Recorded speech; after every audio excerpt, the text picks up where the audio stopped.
ఎందుకంటే చరిత్ర ఎప్పుడు కూడా ఎప్పుడో రాజుల చరిత్రలో వాళ్ళ తండ్రులను చంపిన వైనాలు, లేదా అన్నదమ్ములను చంపినటువంటి వైనాలు, వాళ్ళు ఏ విధంగా రాజ్యానికి వచ్చినటువంటి మరి రక్త చరిత్రలన్నీ కూడా ఇప్పటికీ మనం చదువుకుంటున్నాం కదా, ఇప్పటికీ చెప్పుకుంటున్నాం కదా.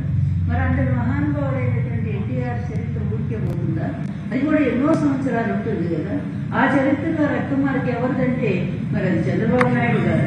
రక్త మార్కును సృష్టించి మళ్ళీ ఏం ఎరగినట్టుగా నాటకం ఆడుతూ ఈ విధంగా ఎప్పటికంటే ప్రజలను మోసం చేస్తూ వస్తున్నటువంటి చంద్రబాబు నాయుడు దుర్మార్గాన్ని కనీసం ఈ ఎన్టీఆర్ గారి వర్ధంతి రోజైనా 30వ వర్ధంతి రోజైనా మీరు ఎన్టీఆర్ నిజమైన అభిమానులు ఆలోచించండి. ఒకసారి దయచేసి ఆలోచించండి.